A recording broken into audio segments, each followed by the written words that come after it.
muli ngayong hapong ito. At ako naniniwala at nananampalataya may mensahe ang Lord sa bawat isa. Amen? Okay, sige. Sabi ko, kumuha kayo ng bote ng tubig. Kasi pag inaantok, just take a sip. Walang pipikit ngayong hapon ha. Dahil bakit? Karne ang ating kakainin ngayong hapong ito. And I don't want anyone missing anything. Okay, sige. Hallelujah. Sige. Kaya tapikin mo yung katabi mo, sabihin mo sa katabi mo, mag-focus ka. Okay, sige, mag-focus tayo ngayong hapon. Those who would want to write, please write down. Yung gustong magsulat, magsulat kayo. Dahil medyo, sabi ko nga, karne talaga itong aaralin natin ngayong hapon. Okay? Now, and it is my heart's desire, hindi lang akin, kundi it is also, I know God's desire na ang salita ng Diyos na ating mapapakinggan ngayong hapon, hindi lang tayo mai-inform, hindi lang tayo matatransform, kundi ma-experience natin yung power ng Holy Spirit. Okay? Dahil in the next couple of weeks, we will be celebrating Pentecost. 40 days after the rising of Jesus from the dead, we will be celebrating. Okay, ayos na. Wala nang tatayo ha. Okay, lalarga ng bus. Okay, ang sabi ko, 40 days after the resurrection of Christ, we will experience Pentecost. At, sige, bago tayo mag-pray, magtanong muna ako. Sino pabuba sa kalagitnaan? Let's be honest ha. At wag naman, I mean, it's not a thing na ikakahiya natin. Sino pa po ba dito sa ating kalagitnaan ang hindi pa nababaptize ng Holy Spirit?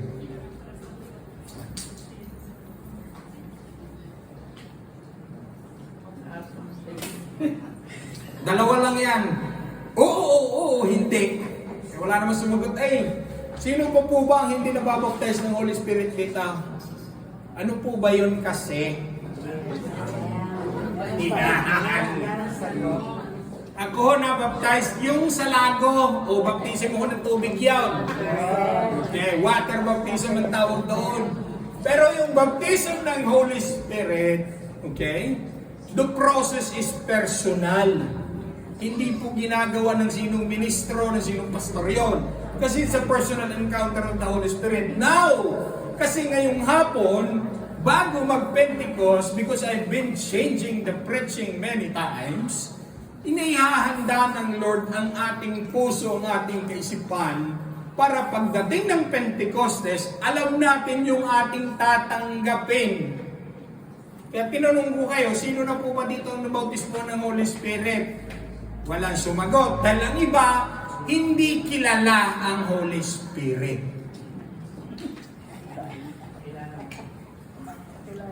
Okay, sige, magpakilala muna. Sige, bago magpakilala ang Holy Spirit, mag-pray muna tayo at i-guide tayo ng Holy Spirit. Can I ask everyone, let us close our eyes and bow down our heads as we will pray. Father in heaven, in the mighty name of your Son Jesus, and by the power of the Holy Spirit, sa hapong ito, inahabili namin sa iyong makapangyarihang kamay ang pag-aaral namin ng iyong salita. Pangunahan mo, Panginoon. Buksan ang aming isipan, ang aming kaunawaan, at ayaw mo sa hapong ito, ma-absorb namin lahat ang kapahayagan mo, ang revelation mo sa aming buhay. At lalo tigit, O Lord God, hindi lang namin ito matanggap, kundi bigyan mo ng kami ng kalakasan, maipamuhay namin at may sagawa ang lahat ng ito. Panginoon, salamat. Hallelujah. At dinideklara namin sa bawat panunungan ng bahay sambahang ito, Lord, ang iyong protection, walang disturbances ng kaaway na mapangyayari. At ang iyong banal na Santo Espiritu ang malayang kumilos, hallelujah, sa aming kalagitnaan. Maging sa iyong balikod, itago sa likod ng krus, hindi ang aking kailangan, bagkus ang inyong kapangyarihan at inyong kaluwalhatian, ang inyong glory ang mag-manifest sa kalagitnaan ito. Laki pa ninyo ng himala, pagpapala, kagalingan, ang pagpapahayag ng isang tanging hapong ito. Salamat at Lord, sa inyo ang ibanat pamiradugon lahat, may balik sa inyong kapurihan, kaluwalhatian. In Jesus' name we pray. Amen. Okay. Ganito ha, before I will read the text, and this is reality, regardless kung sino makarinig. Maraming tao nagsasabi, born again sila. Ano nga uli ang ibig sabihin ng born again? Ha? Nabuhay na muli. Okay. By the way, born again is a biblical word. John chapter 3. Okay, unless a man be born again, he cannot enter the kingdom of God. Okay, now, ganito yan. Marami nagsasabi, born again sila. Pero sa totoo lang, they were not really born in the Spirit. Bakit? Pakinggan mo kung paano sila magsalita. Tingnan mo kung paano sila gumagawa. Anong pinoprofess nila? Baliktad sa sinasabi nilang born again sila. Bakit po nasabi niyo? Dahil hindi nagmamanifest ang fruits of the Holy Spirit sa buhay ng isang nagkiklaim na born again. Okay? Kasi kung born again ka, you will born of the Spirit of the Lord, the Holy Spirit must live in you. At yamang Galatians 5:22, my fruits of the Holy Spirit, yun ang dapat na mag-manifest sa buhay mo kung born again ka at Holy Spirit led ka. Pero sad to say, maraming Kristiyano nagkiklaim sila, born again sila, pero born again lang. Hindi sila Holy Spirit led.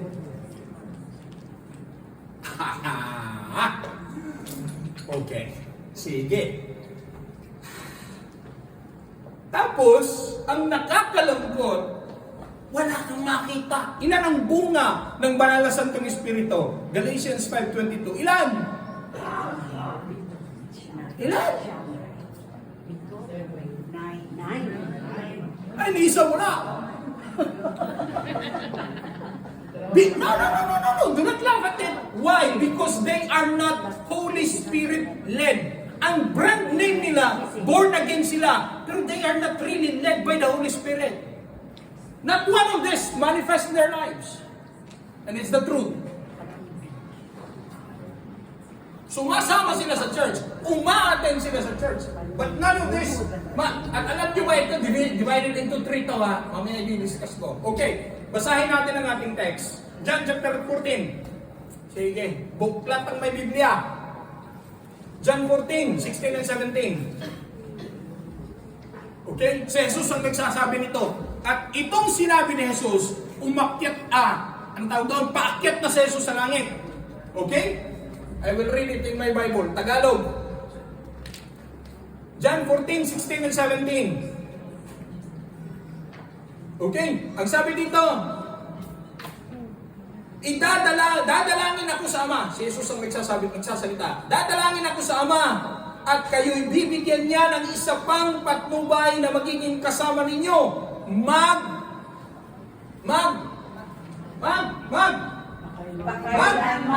Magpakailanman. Okay? Now, may limitation yan o wala? Wala.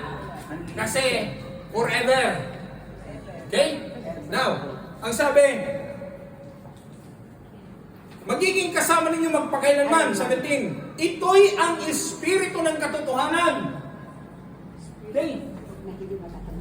Na hindi matatanggap ng sanlibutan sapagkat hindi siya nakikita ni nakikilala ng sanlibutan. Ngunit nakikilala ninyo siya sapagkat siya'y sumasa inyo at nananahan sa inyo. Kaya kung totoo kang born again, ang Holy Spirit, kilala mo at dapat alam mo. Ang problema, biblically, dinig mo na may Holy Spirit. Alam mo na may Holy Spirit, but how does it work in your life? Kaya ang pagiging born again, meta. Saan ka pupunta? Church. Saan church kayo? Sa born again. Anong ginagawa nyo? Nagpe-pray. Anong binabasa ninyo? Bible. Pero hindi talaga Holy Spirit led. Why? Fruits of the Holy Spirit. Fruits must be manifested in the life. Isa pa. Okay. Acts chapter 1. Ito, umakyat na si Jesus sa langit. Verses 4 to 5. Okay. Acts chapter 1. Okay, mga Wednesday student, sinong nagsulat ng aklat ng Acts? Ay, mga estudyante, number place.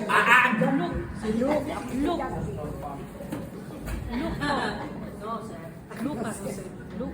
Si Lucas! Kayo talaga? Pupukin ng Biblia. Oh! Si Lucas! He was the witness of everything that goes on after Jesus Christ resurrected. Okay? Now, ang sabi, Acts chapter 1 verses 4 to 5. And while he was with him, ang sabi, while he was with them, sinong he? Si Jesus. Sinong them? Disipulo. Ang sabi, he commanded them. Sinong he? Si Jesus ulit. Sinong them? Disipulo. At ano ang sabi ni Jesus sa them? Sa kanila?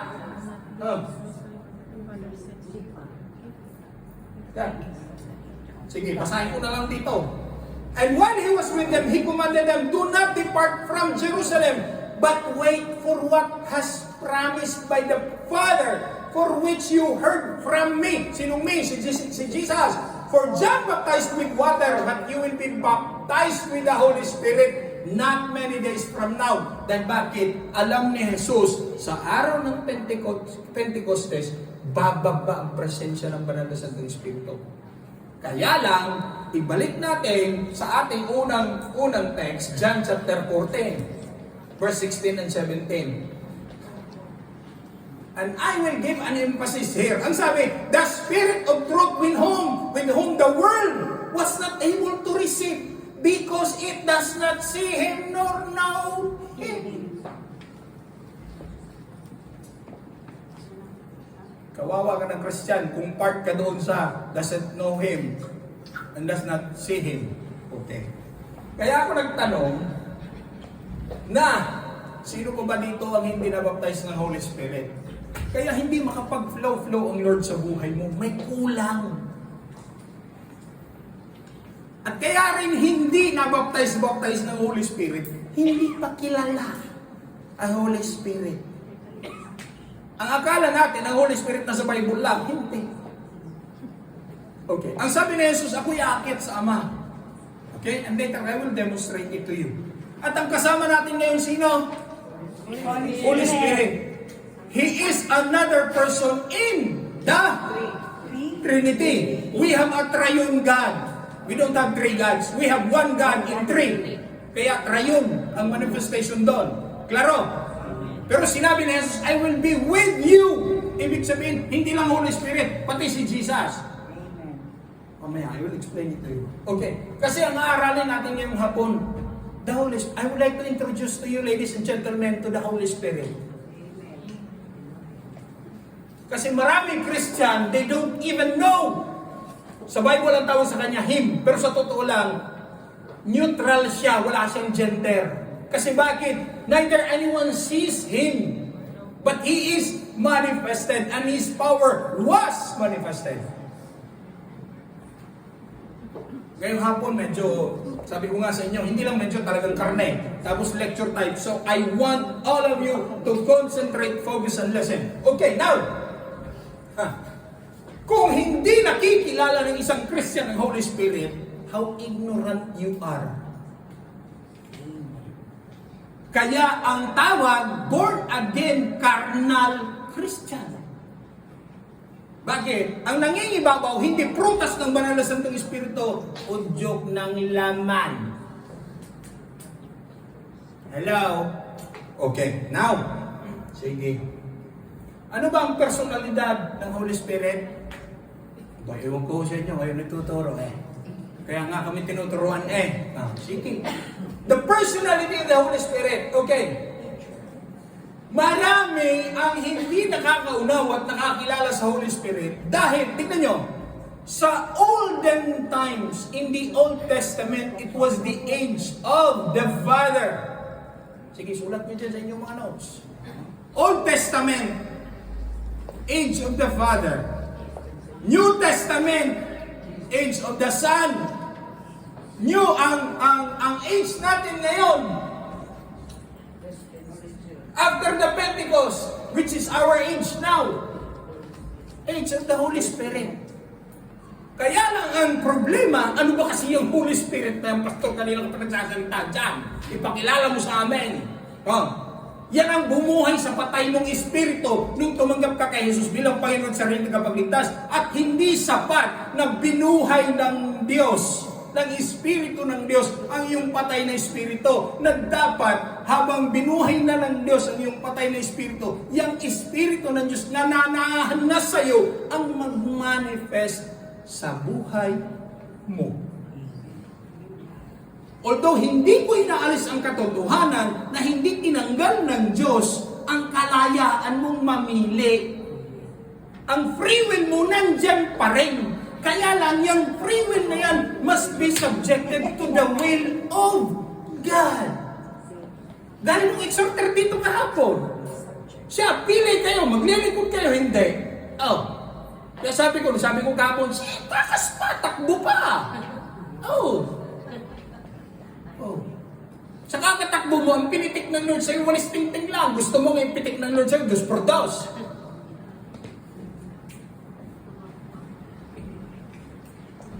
Now, maraming symbolism sa Old Testament ang patungkol sa Holy Spirit. It's called the wind, ano pa?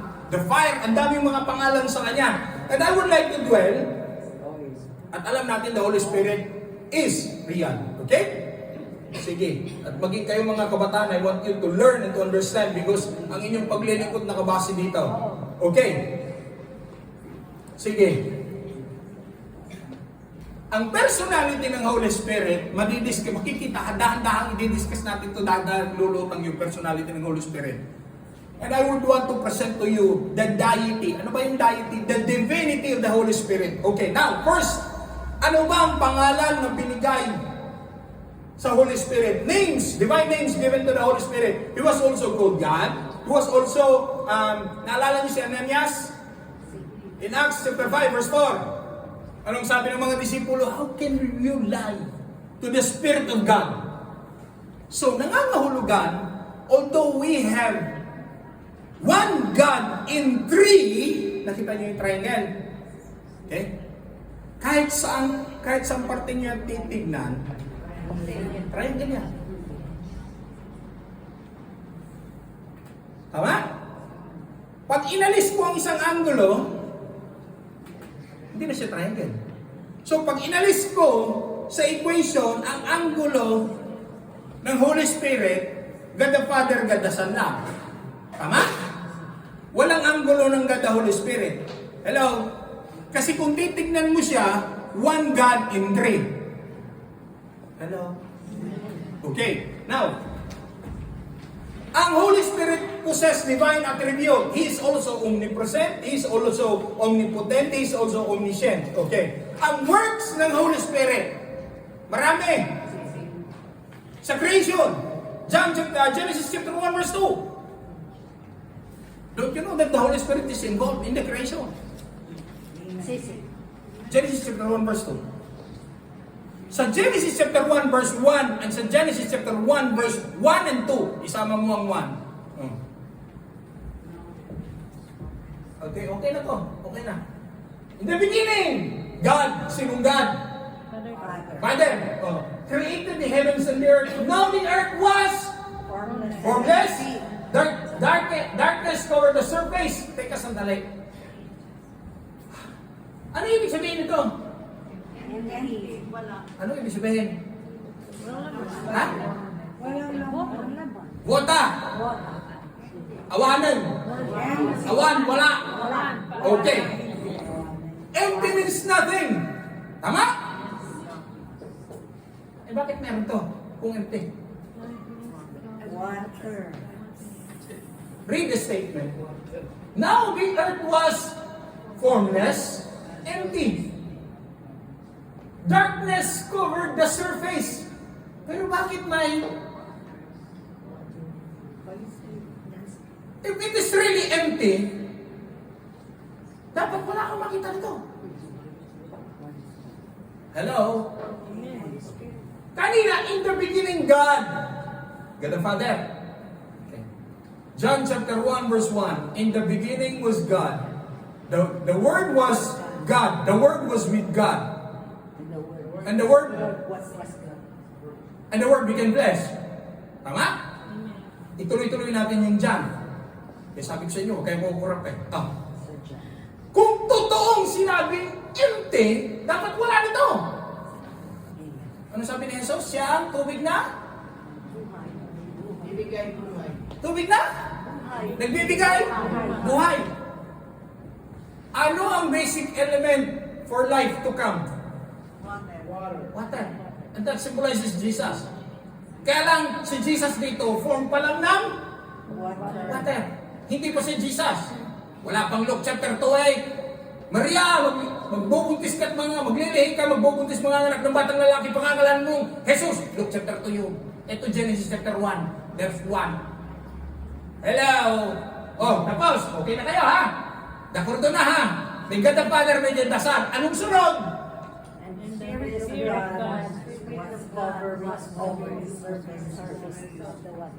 So, ibig sabihin, tatlo sila. Hello? Siguhin mong katabi mo, naintindihan mo? Kung hindi mo naintindihan, pauulit natin. So, tatlo siya, ha? God the Father, God the Son in a form, substance, hindi flesh. Okay? And the Spirit of God. So, ibig sabihin, sa umpisa pa lang, may Holy Spirit na. Okay? The Holy Spirit was already there. Nasa surface na siya. God the Father said, let there be. Sino ang nagsalita? God the Father. God the Father. Sinong gumawa?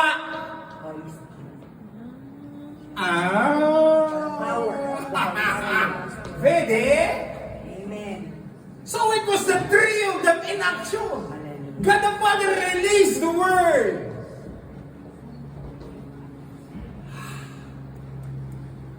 And the Holy Spirit was moving there.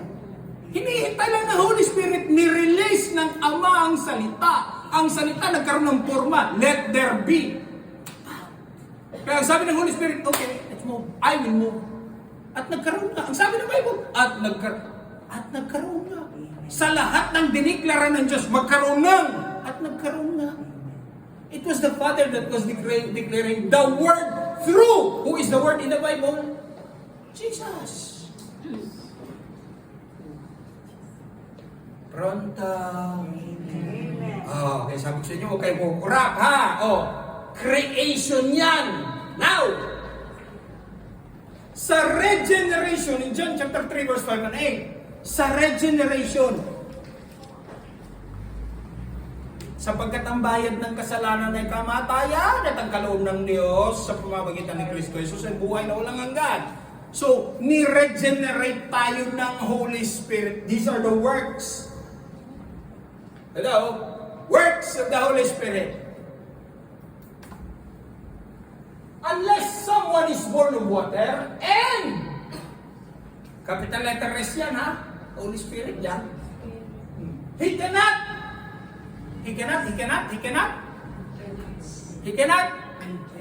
enter the Kingdom of God. For whoever is born of the flesh is of the flesh. Whoever is born of the Spirit, capital letter S. Ito, small letter S, espiritu ng tao. Ang tinutukoy dito, ang bubuhay sa patay na espiritu ng tao, espiritu ng Diyos. Kapits o nung kapits? Kapits. Okay. Glory to God. Sa resurrection in Romans chapter 8 verse 11, sino ang bumuhay sa katawan ni Jesucristo? Spirit. Holy Spirit. Capital letter S. So tatlo ha. Works of the Holy Spirit. Creation, regeneration natin, resurrection in Christ. Bakit parang ang titig nyo sa akin blanco? Kayo ba di kumain ng panalian?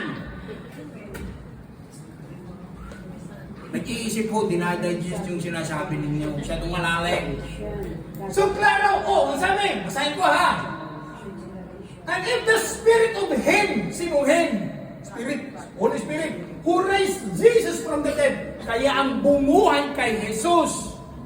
Banal na Santong Espiritu. Amen. And if the Spirit of Him who raised Jesus from the dead, ano dapat? Lives in you. Kaya yan ang sinasabi ko, na kung totoong born again ka, ang Holy Spirit dapat tumitira sa katawan mo. May ang problema. Bunga ba, prutas ba ng banal na Santong Espiritu ang hindi ka magpapatawad? Nagtatanim ka ng galit. Now tell me, to be honest, is it the fruit? Di kay kontrary. Kaya dalawa lang naman yan eh. Sinisiguro ko sa inyo kung hindi Holy Spirit ang nakatira dyan, ibang Spirit ang nandyan. And I will guarantee to you. At ang sabi, then who raised Christ from the dead will also bring your mortal bodies to life through His Spirit. Who lives in you. Pakibasa? His Spirit who lives in you. This is a confirmation. Ang sinabi mo si Pablo magsulat sa mga taga-Romano, His Spirit who lives in you. Hindi sinabing who will be living in you. And who was living in you. Hindi. Who lives. Present future yan. Sino mga English teacher dito? Present future tense yan. Hello. Amen. Ay. Now, kaya agree kayo, ng Holy Spirit is associated with God the Father, God the Son. Hello? Amen. Maling isipin na sumasamba tayo sa tatlong Diyos. Hindi. Iisang Diyos. Tatlong forms. Hello? And I've been...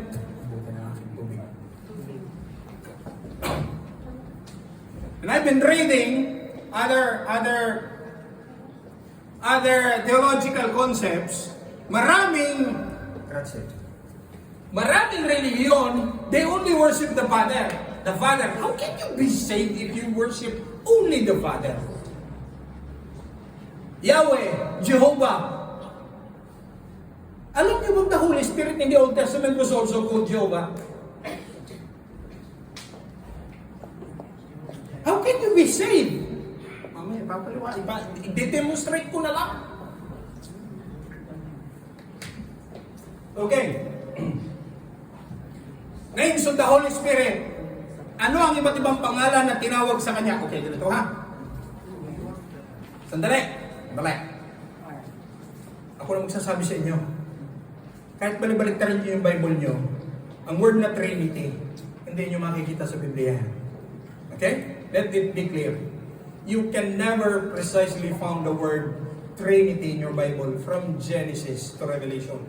Walang itinala sa Biblia ang nagsasalita o nagtutukoy sa word na Trinity. Hello?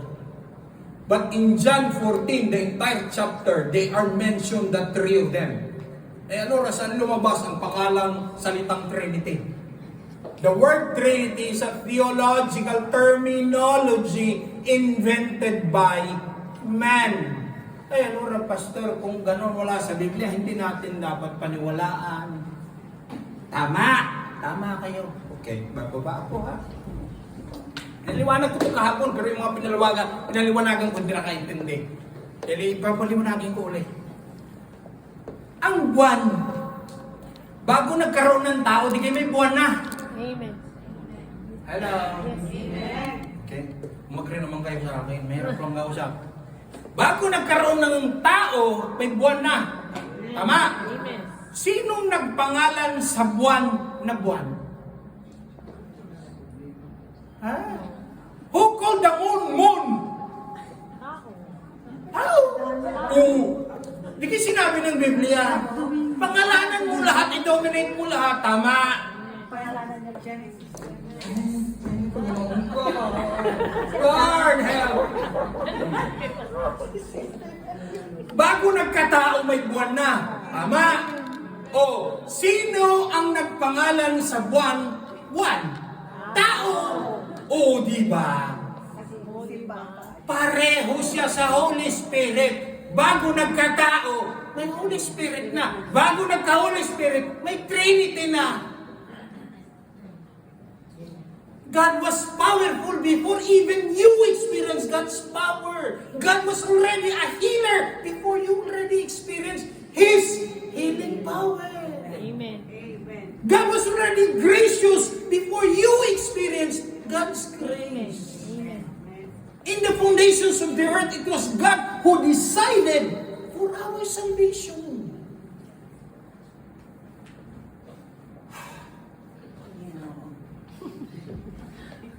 Okay. Ang unang pangalan, sige, bigkasin ko na. Pangalan ng Holy Spirit, tinawag siyang Holy Spirit in Luke chapter 11 verse 3. Okay? Give you, ang sabi, give you the Holy Spirit. Luke chapter 11 verse 13. Bibilisan ko to. Romans chapter 1 verse 4. The Spirit. The Holy Spirit. Oh, klaro siyang binikas sa mga verses. Pangalawa, the Spirit of Grace. In Hebrews chapter 10 verse 29. Ang tawag sa kanya, he was also called the Spirit of Grace. Hebrews 10:29. Ano pa? The Spirit of burning fire. Matthew chapter 3, verse 11. And he shall baptize you with the Holy Ghost and with the fire. So the Holy Spirit is a burning fire. Anong tumungtong sa ulo ng mga disipulo sa araw ng Pentecostes? Bilang very good children. Ngayon, nagkaintindihan tayo. Okay. And He is also called the Spirit of Truth. John chapter 14, verse 17. Okay. First John chapter 5, verse 6. He is also called the Spirit of Life in Romans chapter 8, verse 2. Okay. He is also called the Spirit of wisdom and knowledge. Isaiah chapter 11 verse 2. Isaiah 61 verse 1. Luke chapter 4 verse 18. He is also called the Spirit of the promise in Ephesians chapter 1 verse 13. At dyan tayo concentrate sa dulo. Pag ilan na, pangwalaw. He is also called the Spirit of glory. Okay. In 1 Corinthians chapter 3 verse 16. Kinanta natin kanina. Ano bang kanta natin kanina? Glory? Okay. Tanong. Anong ibig sabihin ng glory? Nasabi ko na nga ba kung sasagot eh. Kanta kayo ng kanta ng glory. Hindi nyo naman ang ibig sabihin ng glory. What's the biblical definition of glory? Of His glory. Ano yung sabihin ng glory? Kalwalatian! Yes! Tagalog, kalwalatian! Oh, anong ibig sabihin? Sige, tinatakasan niyo ako eh. Oh, anong ibig sabihin ng kalwalhatian?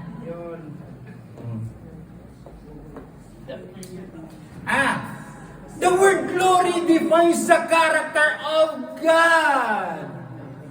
Manifest your glory. Ibig sabihin, Lord, you manifest your character. The word glory refers to character. Katangian. Kaya, kanta tayo ng kanta. Glory. Oh, dinidescribe to the Son. Anong katangian ng anak? Dinidescribe mo. Ay, Ginoo ko, kanta ka ng kanta, hindi mo naiintindihan yung iyong kinakanta. No, because after all, it doesn't make sense. If you mention it, don't even know the meaning of it. The word glory refers to the character. Kaya pag sinabing, Lord, fill this place with your glory, ibig sabihin, we're asking God to fill the place with His character. Kung anong katangian ng Diyos. And He's also called, pang-sampu na, He's also called the Comforter, which is yung John 14:26. Now, the works of the Holy Spirit, ano ba ang gawa ng Banal na Santong Espiritu? Mga gawa. Hindi ko alam. Kaya nga natin inaaral para alam mo. Now, alam natin, malalaman natin. Okay. The works of the Holy Spirit, alam natin kanina, with regards to the word, kasama sa creation, ha? Pronto? Amen. Kasi may mga time na natetest yung ating knowledge. Hindi IQ, knowledge. Okay, ganito ha. Let me be honest and be frank with everyone. Alam natin ang laman ng Biblia. Good na alam mo. But since alam mo ang laman ng Biblia, at hindi mo na ipapamo, sabi ko sarili ko. Good na alam natin ang laman ng Biblia, pero hindi natin na ipapamuhay ang laman ng Biblia. Sa katotohanan, alam lang natin ang nilalaman ng Biblia. In short, we have the information about the Word of God. Eh bakit naman hindi na ipapamuhay, hindi na isasagawa? Alam mo kung bakit, ano ang problema? You have the information, but you never have the revelation of the Word of God. Kaya hindi mo alam kung paano ipamuhay, paano isagawa. And unless, kaya nga sabi, huwag mo lang basahin.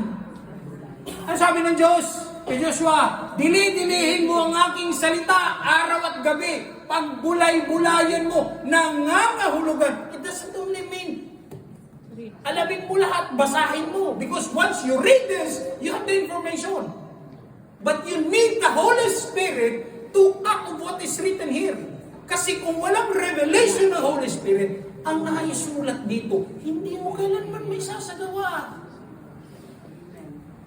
At ang dami kong nakitang tao, alam ang Biblia. Dami na information. Pero wala silang revelation. Bakit ko nasabi yun? Simpleng sinabi ng Biblia, magpatawad ka, hindi mo kayang gawin. Ay, Ginoo ko. Ha! Okay. The works of the Holy Spirit. Una, in relation to the Word, kasama siya sa creation. Okay? Tapos, maging si Job, sinabi niya in Job 33 verse 4. The Spirit of God had made me, sinabi ni Job. Job 33. Marami akong bibig kasing mga bersikulo ngayon. 4. Okay. Tapos, write it faster. Because I'm speaking faster. Okay, Job 33 verse 4. With regards to creation, works of the Holy Spirit ang pinag-uusapan natin.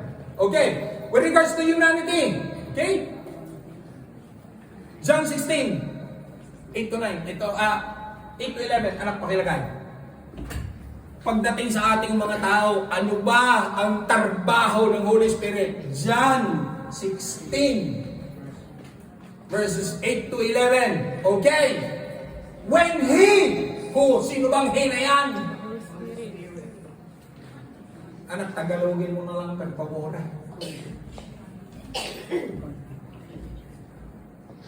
Tingnan natin kung anong lalabas sa Tagalog na version dyan. Mas lalong malabo. Yung He na lang English. Okay. Yung English na lang. Ibalik mo sa dati. Okay. Ang sabi, when He, sinong He? The Holy Holy Spirit. Pero huli, small letter. He will convict the world with respect to sin. Yung sinasabi mong konsyensya mo, safeguard yun. Kung nakukonsensya ka, Holy Spirit yan. Hello? Klaro, ha? Ang sabi dyan, He will convict the world with sin, with respect to sin, righteousness, and judgment. Ay sino magja-judge? Hindi ang Holy Spirit, si God the Father. Okay? Ang sabi, and because they believe not on me, on the righteousness, because I go to the Father. Saan pupunta si Jesus? For the right Sama. So, ang trabaho ng Holy Spirit, i-convict ikaw at ako sa ating mga kasalanan, sa ating mga kalikuan. Dahil bakit? Pinapaalalahanan tayo ng Holy Spirit. Huwag na kayo hindi ka magbabago. Ang judgment ng Ama, babagsak sa ulo mo. And you don't believe me? Acts chapter 5. Ananias and Sapphira. Instant. Ano sabi ng mga disipulo? Bakit kayo nagsinungaling sa Espiritu ng Diyos? Patay. Spontaneous yun, sunod-sunod. Oh. Sabi ng lalaki, ito lang ang pinagbilhan. Sabi ng mga disipulo, bakit ka nagsinungaling? Patay, tumba. Pumasok ang asawang babae, totoo ba? Ay nag-confirm siya. Opo, yun lang. O, di patay siya. Bakit ka nagsinungaling? Patay, instant yun. See? It's because of the judgment of God. Now, sa works ng Holy Spirit sa mga believer, sino mananampalataya dito, taas ang kamay? Yung iba na iyaw. Sino ang mananampalataya dito, taas ang kamay? Okay, and you must acknowledge that the work of the Holy Spirit will be and must be in our lives. Ano ang trabaho, ano ang obra ng Holy Spirit sa isang believer? Okay, sige. Posos cordare, paminsan-minsan, tayo nanghihina, nanlalambot, nawawalan ng gana, nawawala sa church. Agree, hindi? Mag-agree na kayo, totoo naman eh. Oh, okay? Who regenerates you to pray again? Who regenerates you to read the Bible again? Who regenerates you to come again to church? Pastor nyo, ay hindi. Si sister, ay hindi. Holy Spirit. See, it's the Holy Spirit. Amen. John chapter 3. Titus chapter 3. Titus chapter 3. Verse 5. It is the Holy Spirit that regenerates the believer. Naghihina, normal. Nanlalamig, normal. Kaya ang trabaho ng Holy Spirit hanggang ngayon, ganyang trabaho ng Holy Spirit sa buhay mo, kinakatok at kinukonvict, matagal ka nang kinukonvict, nagbibingi-bingihan ka lang. Tago ba ng tago, takbo ng takbo, sige! Oh. So, it regenerates the believer. Pangalawa, it indwells. Indwell. Alam niyo kung ano ibig sabihin ng indwell? Naninirahan. It indwells the believer. Ano ang difference ng true believer sa hindi? Tanong. 10 years ng Christian, 5 years ng Christian, worker sa church. Ang daming certificate ng seminar na nagdaluan. Ano sabi ni Pablo? Lahat yan. Walang kwenta sa harapan ng Diyos.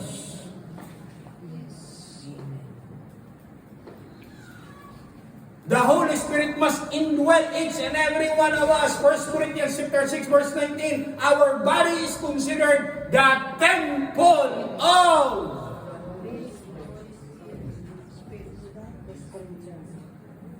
Romans chapter 8 verse 9, that every believer, ating pagiging weak, pagiging imperfect natin, ang Holy Spirit ang nag-create o nag-aayos. 1 Corinthians 6:19, Romans 8 chapter 8 verse 9. Unahin nyo kasi isulat yung number. Yan ang true ko dyan. Romans 8. Banggitin ko lang 8:9, ibig sabihin chapter 8 verse 9. Okay? The Holy Spirit is very important in the sealing, silyado ng ating kaligtasan. Ang nagsisil ng ating salvation is the Holy Spirit. Tatak na tinanggap ninyo, sabi ni Pablo. Ephesians chapter 1, verse 13, 14. You were sealed with the Holy Spirit according to the promise of God. And thus, you are saved. Kung kanina ang sinabi ko, indwells. Tama? Ngayon naman ang sasabihin ko, the Holy Spirit infills. Sige. Baba, saglit.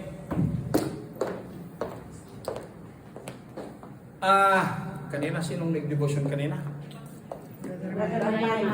Okay. Ang prayer niya, ganito. Panginoon, i-anoint mo ang lahat ng tatayo. Okay.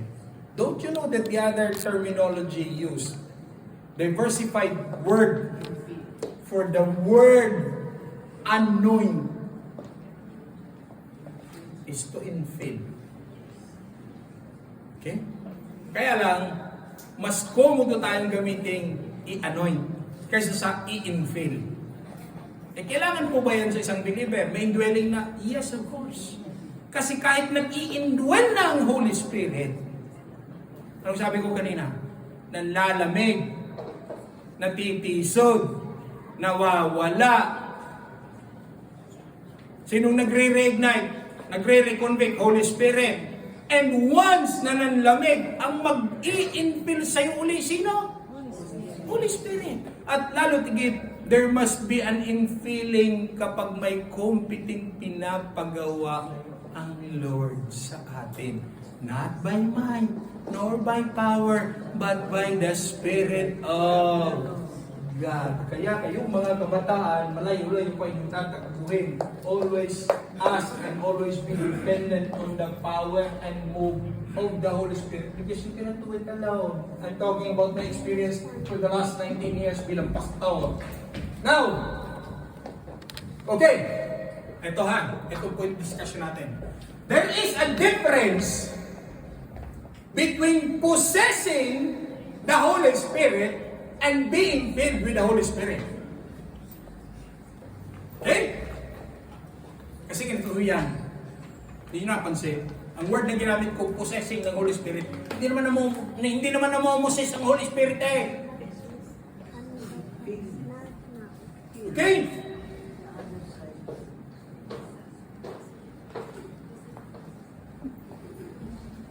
Ang akala natin, when you say possess, ano bang ibig sabihin ng possess? Take over. I will possess your bag, Sister Nadine. Ano ibig sabihin yan? Ipunin. Magiging akin. Tama? Pag akin na Sister Nadine, pwede mo pang buong buksan. Hindi na. Magpapalam ka sa akin. Tama? Because I have the authority over your bag. Not you bilang lehitimong proprietaryo ang may authority sa bag mo. Ako na ngayon. Possession ko na yan. Kaya bago mo mabuksan, kahit iyo ang wallet na nandyan, kahit yung karton identita na nandyan, magpapaalam ka sa akin. Kasi I am in possession of your bag. The Holy Spirit will not do that. Bakit? The Holy Spirit never, hindi naman kinansela ng Holy Spirit yung ating freedom of will. So the Holy Spirit infills, but it never possesses. Inari tayong mga anak ng Diyos, pero may kalayaan ng bawat anak. Kaya nga may alibughang anak. Hello? Gets? Hindi? Ang freedom of will nasa atin. Gusto tayong i-infill ng Lord ng kanyang Holy Spirit. But if it's us who decide, ito pa isa.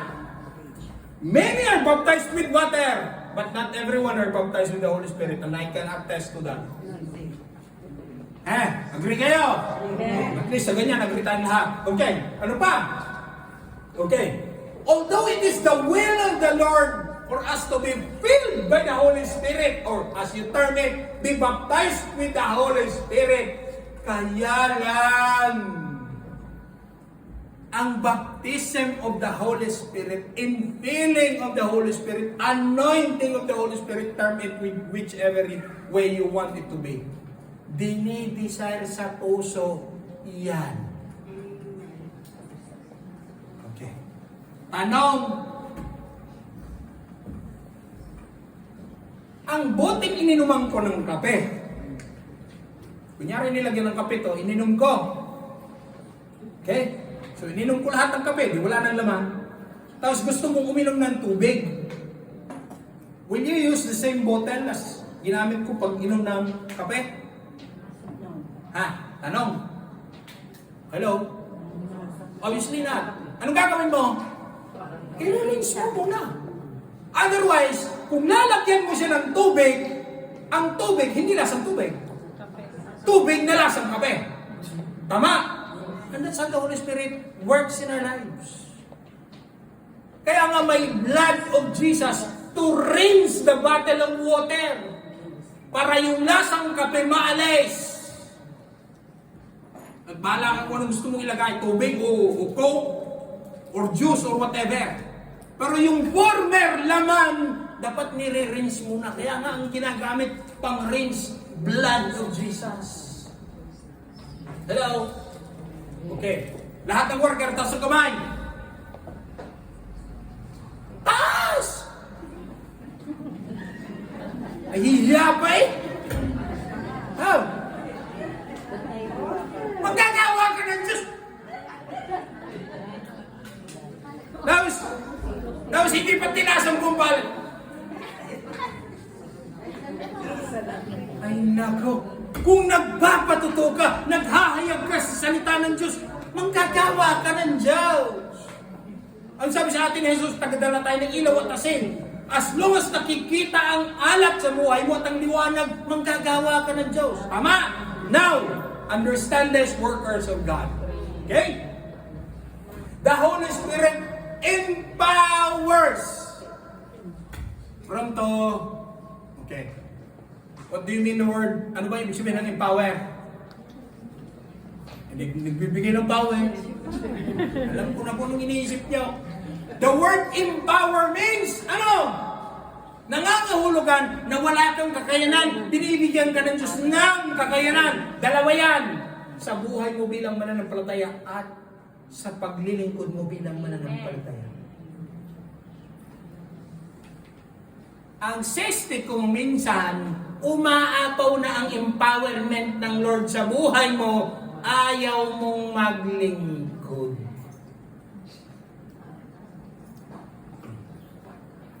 Yan ang problema dyan. Mamaya, gusto ko nga kayong patayuin. Pakitignan nyo yung ilalim ng upuan kung nakasulat ang pangalan nyo dyan. Bakit ba yapos-yapos nyo yung mga upuan na yan na tayo nyo magsipag-alis dyan, na tayo nyo magsipag-tayo? Hindi, Pastor, okay na, kampante na ako nakaupo. Bakit? Iyo ba yung upuan na yan? Hindi. Dinala ka ng Lord ito para maging kagamit-gamit ng Lord. Okay, now. The Holy Spirit. Alam niyo kung anong ginawa ng Holy Spirit sa mga disipulo sa araw ng Pentecostes? They were not only indwelled, they were empowered. Kaya sabi ni Paul, I come not through the enticing words of men, but through the demonstration of the power of God. Kaya sa tindi ng empowerment ng Diyos sa mga disipulo, dadaan ang mga disipulo, matamaan ng anino nila sa bububags, gumagaling, panyo, pinabahid sa may sakit, galing, bakit? Empowerment. Hello?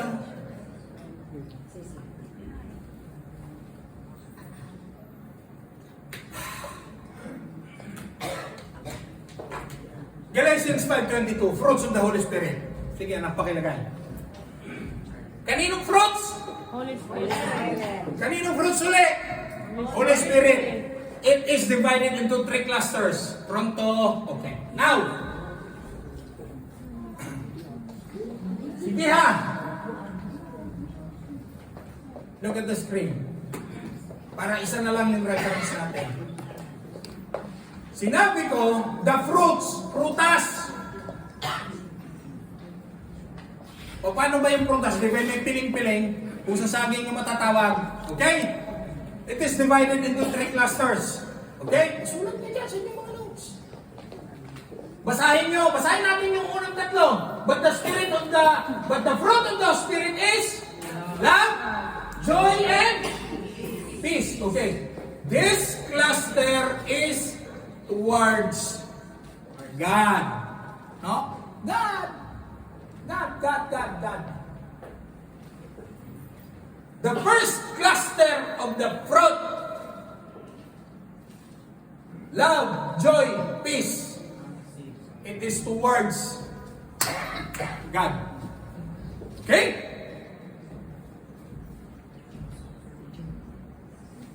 The next three. Siyam, di ba?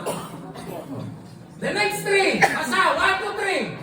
Suffering, kindness, and goodness. Kanino yan? Ha? Kanino yan?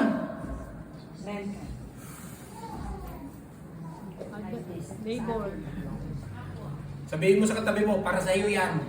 Galing sa akin, papunta sa iyo. Sa Tilina, walang katabi ang Tilina. Sabihin mo kaya Tilina. So the second cluster, 3. Kaya nga cluster, 3. Kindness, suffering, kindness, and goodness. That is towards our fellow men. No, fellow men muna. That is towards fellow men. Bakit? Pwede mo bang gawa ng goodness sa sarili mo? Hindi. How can you manifest goodness? It's towards others, not towards yourself. And the last cluster, which is meekness. Oh! Ito rin sinasabi kong towards self. Bakit? Self-explanation naman. Anong tawag dyan? Self. Oh! Anong tawag dyan? Self. Oh, bakit pwede? Oh, kaya nga! And there are times yan misinterpreted. Because it's not self. You control others. Kaya tawag, kuminsan dyan, imbis na ang prutas ng Banal na Santong Espiritu, self-control.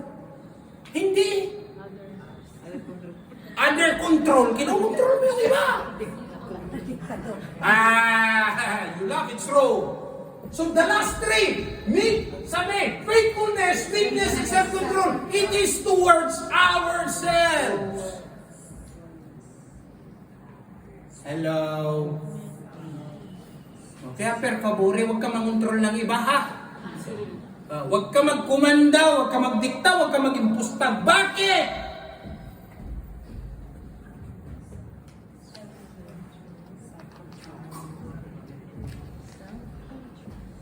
Kaya galit ang Diyos. Christian Church, nag-iimpusta ng regulasyon. Kinokontrol ang mga mananampalataya. Sige ka, pag hindi ka nag-tithes, ha? Mananagot ng tao sa iyo? Hindi, mananagot muna siya sa Diyos bago sa iyo. And you control that, you call that mind control. Binibrainwash ang tao. Imbis na, ano sa Tagalog yan? Humustil eh. Self-control eh. So naintindihan, first 3 is towards God, second 3 is towards our neighbors, the last 3 is towards ourselves. That's how you divide the 9 fruits of the Holy Spirit.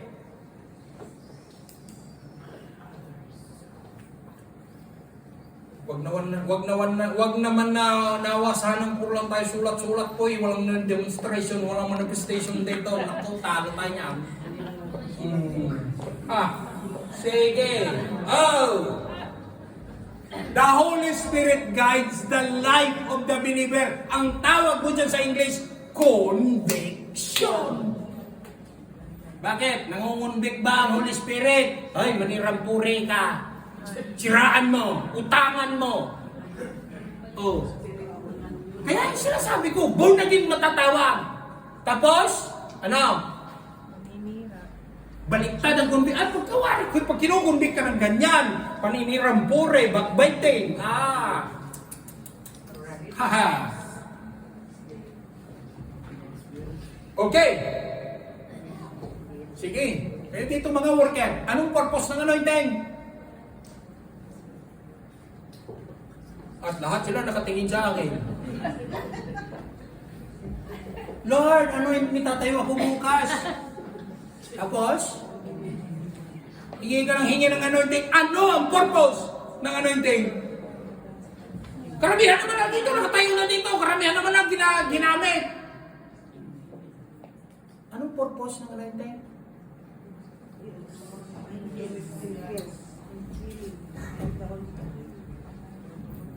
Anointing stands for 3 things. First, Feels us. tatlo ha.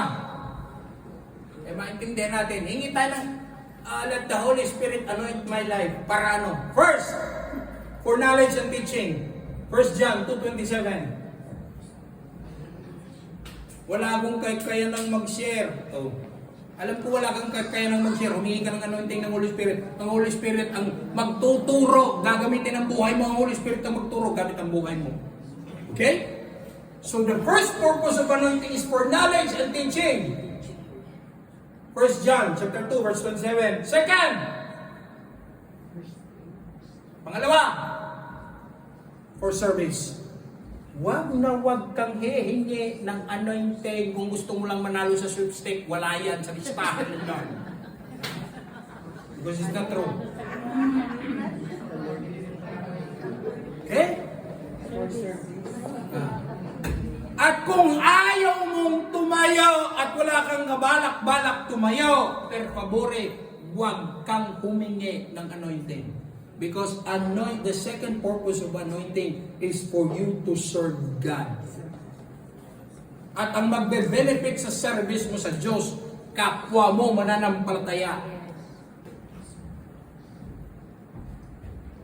Ano sabi ng Luke 4:18? The Spirit of the Lord is upon me because He has anointed me to. In-describe na ni Jesus kung anong mga susunod ng trabaho doon. Okay? Pangatlo, anong purpose ng anointing? Pangatlo. Third, it serves us for consecration. Ano ba yung consecration? Pagtatalaga. Tama? Hello? Tatlo ang klase ng tao sa Biblia. Propeta, hari, at mga pari. May kingly, may priestly anointing. Tama? Nung na-born again, anong binigay? Leprous anointing. Nung naglilingkod, anong binigay? Priestly anointing. Men like Benny Hinn, malalaki ang mga churches, global and international. Kingly na anointing na binibigay ng Lord sa kanila. So the third anointing, the purpose of the third anointing is for consecration. Pagtatalaga sa'yo. Kaya, ganito, kung ang office mo ay sa ushering lang naman, ay sa SOS lang naman, huwag mong ilalang. Kasi kinonsecrate ka ng Lord to put you into that office. Eh kung wala nga si Ren, sino magpapaupo sa upuan? Sino magsiserve ng ating tuwing may Holy Communion time? Sino magsiserve ng bread and wine? Music. Kinonsecrate ka ng Lord sa music. Ang trabaho mo saan? Magpakanta. Oh. Klaro. Agree na, oo. Okay, sige. Tapos ngayon, what is the relationship of the Holy Spirit? Alam natin, the Holy Spirit is the author of the Scriptures, okay? Klaro ha? Dahil lahat ang nagsulat ng banal na ang bumuo sa kasulatan ng banal na Santong Espiritu, kinasihan ng Espiritu ng Diyos. Kaya nila nasulat. Pronto, maging ang mga propeta, itala mo, isulat mo. It was God that's talking to them. The Holy Spirit was with them. That's why they were able to write everything down. Pero, so without question, ang Scriptures inspired by the Holy Spirit. Now, ano ang connection ng Holy Spirit kay Jesus? Bibilisan ko. First, Jesus was conceived by the power of the Holy Spirit. Luke 1:35. Jesus was led by the Holy Spirit, Matthew chapter 4, verse 1. Jesus was anointed by the Holy Spirit, Luke 4:18-19. Jesus was crucified by the permission also of the Holy Spirit, not only by the Father. Jesus was raised from the dead through the power of the Holy Spirit. And God anointed the disciples of Jesus to spread the gospel through the power of the Holy Spirit. Okay? Klaro ha? So alam natin, yung offense sa Holy Spirit, ano? Blasphemy. If you blaspheme the Holy Spirit, no salvation. Klaro yun ha? If you don't believe in the Holy Spirit, no salvation. If you despise in the Holy Spirit, no manifestation of the power. If you don't acknowledge the Holy Spirit, no manifestation of the power. Yeah, there are a lot of churches, not only in America, even in Milano, you call them dead church. Why? They sing, they pray, they open the Bible, walang manifestation ng power. Wala namang healing eh. Wala namang miracle na nangyari. Walang miracle na nakikita. Walang miracle na nagagawa. That's why you call them dead church. Why? There is no manifestation of the power of the Holy Spirit. Okay? Conclusion na. Okay. Have you heard the word Inwim? Inwim. Inwim. Narinig niyo yung salitang yan? Ha? E-L-O-H-I-M. Elohim. Narinig niyo na yan? Okay. It is the Old Testament description of God. But it is plural. Gods. It's not that we serve many gods, but there are 3 forms in one God. Okay. Sige. Pero ha? Sige. Terbenos, may picture kung may tubig dyan. Try ko. Yung picture na may tubig. Terbenos. Can you please bring it here? Okay. Come here.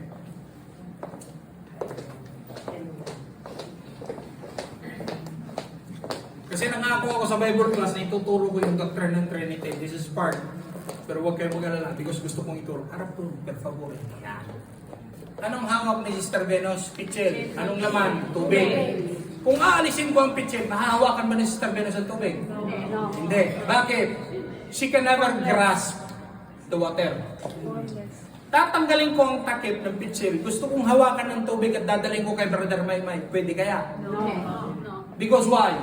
Me neither cannot contain water. Okay? So, this is the most simplified explanation and demonstration that we can understand. The water in its original form signifies God. Because you can never grasp it. Neither you can hold it. Neither you can predict. And mind you, water is powerful. Bakit? Nag-aalaga siya, naglulubog siya ng mga bayan, ng mga tsita, nagwawasak siya ng dam. Okay? Klaro? This water na nasa pitchel demonstrates the Father. Klaro?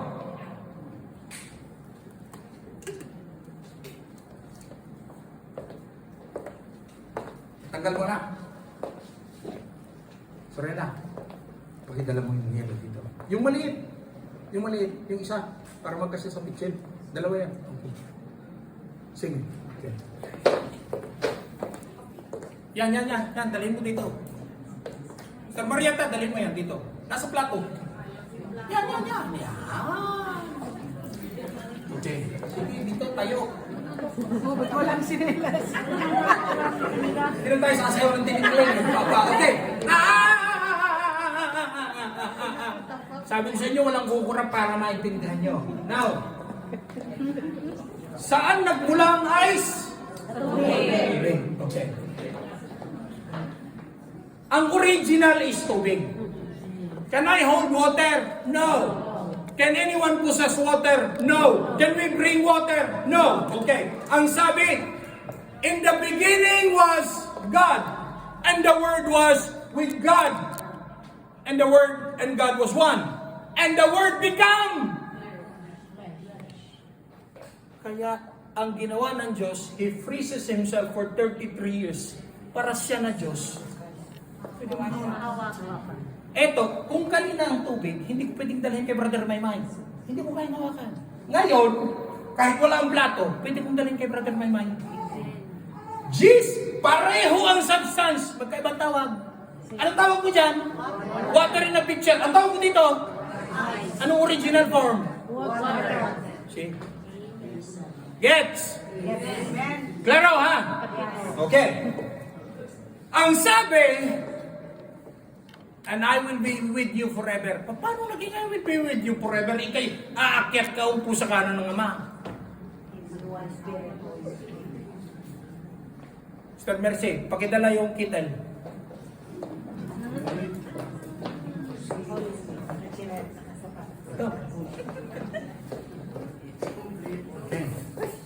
No, this is the simplest that I can do.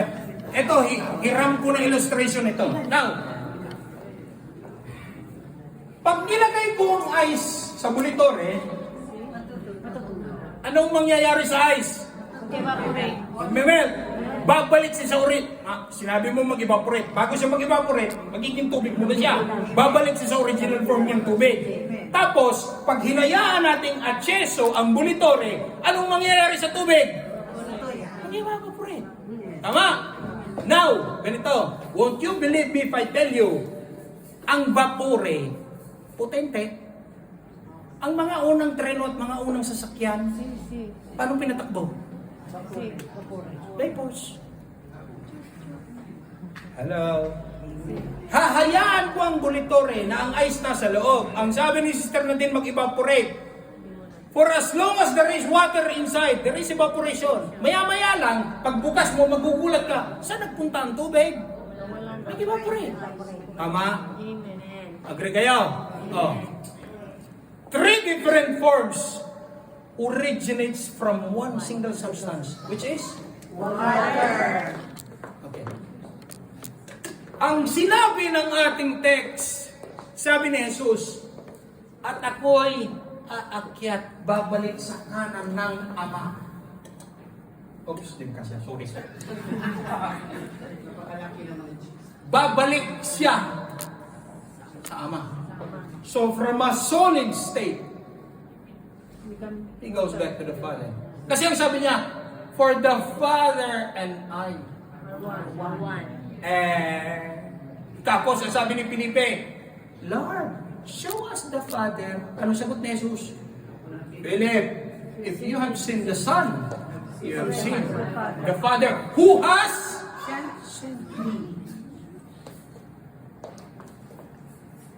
Avete capito o no? Avete seguito il discorso? Okay. And this is how heaven looks like. Now, Jesus ascended into heaven, seated on the right hand of the Father. He returns to His original form. He is with the Father. And now, the Holy Spirit is with us, doing His powerful works.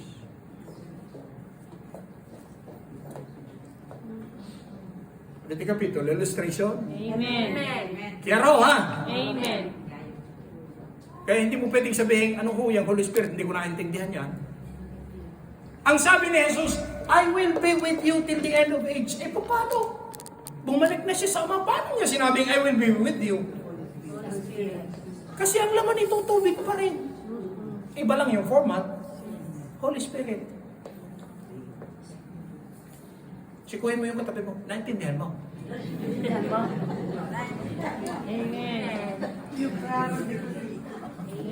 Ha? Amen.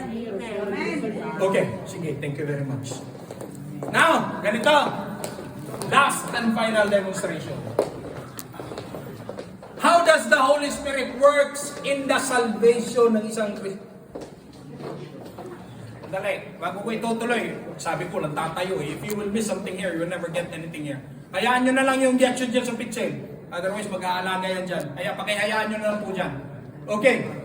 Now, ang tanong, so naintindihan natin yung 3 formats, ha? There are not 3 different gods. We work and we serve with the same God. Different lang yung power and functioning nila. Now, ang tanong ko, paano kumikilos ang God the Father, God the Son, and God the Holy Spirit sa kaligtasan ng isang mananampalataya? Aber, iwan ko sa inyo, i-demonstrate nyo. Okay. Brother Rebel, come here. Ayun. Sige.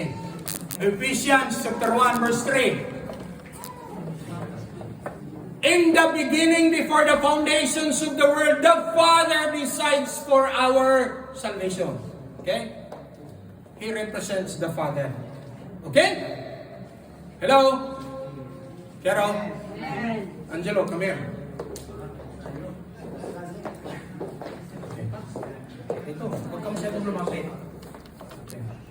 Nakita nyo, kanina, tubig na sa pitsin. Okay? Para siya mahawakan at makita at malasahan, maramdaman na malamig siya ng tao, he freezes himself for 33 years. And he represents the sun. Okay? Pero ha? Renan, come here. Okay. Dito. It represents the Holy Spirit. Okay. Nagsishare tayo. Ephesians again, chapter 1. Nagsishare tayo sa unbeliever. Unless the Holy Spirit, tayo ang nagsishare. Ang nagko-convict sa unbeliever, Holy Spirit. Okay? Kunyari, ako ang unbeliever. Siniran ako. Kinonvict ako ng Holy Spirit. Ang nag-design ng basic foundation ng salvation. Nakikita niyo ako sa likod, hindi. Brother Abel, pakiurong-urong ng konti doon. Kasi si Angelo makaurong. Okay? Kasi para makita, natatakpan kami ng poste. Nag-share ka sa unbeliever. Ang magkukonvict sa puso ng unbeliever, Holy Spirit. Kaya siya tatanggap. Kaya, ang sabi kanina, and the Holy Spirit and the Spirit will convict you of your sins. So it is the works of the Holy Spirit. It is the plan of the Father for us to be saved. Tama? But it is the conviction of the Holy Spirit. Kaya ang sabi ng Holy Spirit, halika. Sige, akbayan mo ako. Akbayan mo, akbayan. Sige, dadalhin kita sa Ama para sa iyong kaligtasan. Ngayon, nandito na ako sa Ama. Yes. Kasi ang gusto ng Ama ako maligtas. Ang sabi ng Ama, hindi ko pwedeng tanggapin yan eh. Si. Marumi yan eh. Si. Kung lalapit sa akin yan, justice. Mamamatay yan. Kaya ang sabi ng Ama sa Holy Spirit, ay, dalhin mo muna yan sa anak ko. Rinse. Rinse. Pero, kaya ang gagawin ng Holy Spirit, tanggapin mo muna. Ang sabi ng anak, no one can come to the Father except through me. I will redeem your sin. I will cleanse you from all of your iniquities. And so, through the life, suffering, death, and resurrection of Jesus Christ, we are then restored to the Father. Ang sabi ng marami relihiyon, all roads leads to God. Yes, but there's only one way. And that is through Jesus. Kaya ang sabi ng Son sa akin, I have forgiven your sin. I have removed all of your iniquities, past, present, and future. I have made you clean. Okay. Kaya ang sabi nilang dalawa sa akin, huwag ka natatakbo. Kaya ang sabi nilang tatlo, ang sabi nilang dalawa ngayon, Ama, convicted na to ng Holy Spirit. Ang sabi ng anak, Ama, nilinis ko na yan. Kaya, pwede na namin, tapos, tingnan nyo, tapos, Thank you, God. Yes. Yeah. Okay. this is how a Christian life works. Amen.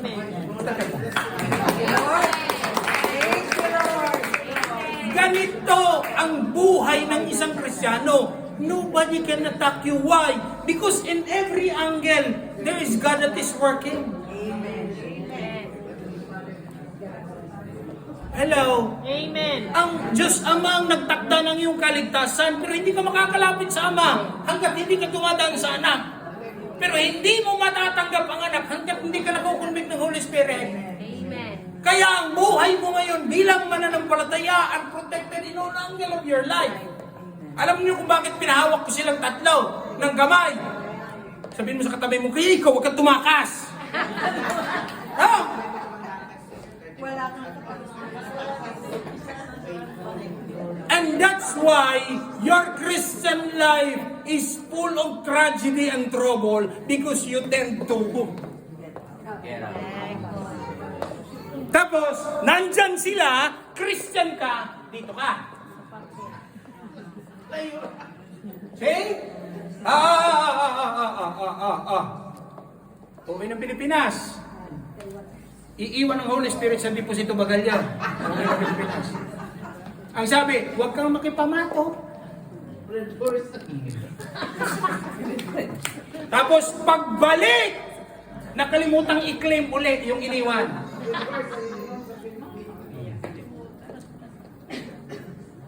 Kaya ang bukang bibig mo, sinasabi mo, mabuti pa yung mga hindi mananampalataya pinagpapala.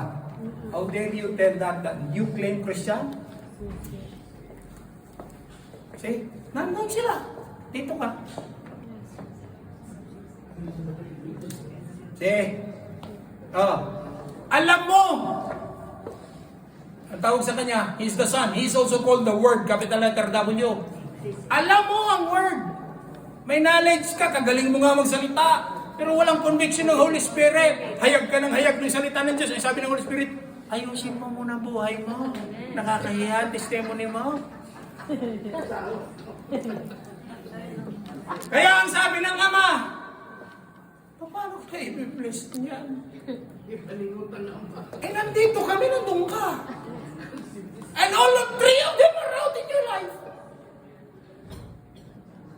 Sige, grabe guys.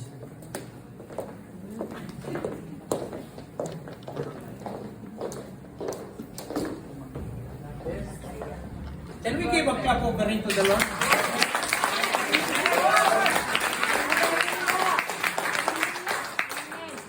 Yung semplice così also. At least ngayon, you know how they operate in your life. Father, Son, and the Holy Spirit. And you will acknowledge whether you like it or not, the Holy Spirit is there. Ever present. Pronto. You cannot disregard kahit isa sa kanilang tatlo because they are at equal. Kaya nga kanina nagpalibot sila sa akin, bakit ang bawat Kristiyano ganyan ang katayuan sa buhay? Tapos nakita niyo ang cross. Horizontal and Vertical. horizontal and oh, bakit ganyan ang forma? Alam nga naman ipa ako naka-X. Pwede, oh. Horizontal because it directs us towards the Father. Vertical because it directs us towards others. There are two basic commandments. Love God. And love your as you. Yan ang totoong Holy Spirit-led Kristiyano. Kaya sabi ko sa inyo, ngayon hapon mo kayo kukurap eh. Gets? Amen. Kaya yung pagpunta mo dito sa Kiesa, hindi basta-bastang punta ka lang. Because the three of them are at work in your life. Either nagtatrabaho ka, nasa amo ka, nasaan ka. All of those three elements are working in your life. Both God the Father, God the Son, and God the Holy Spirit. Amen? Kaya sabi ko, kailangan natin maintindihan at maunawaan para pagdating ng Pentecost, alam natin kung anong sinabi ni Jesus, tatanggapin natin yung kapangyarihan. Hello? Klaro, ha? Pronto? Okay. Can we all stand and we will ask, hallelujah, the Father,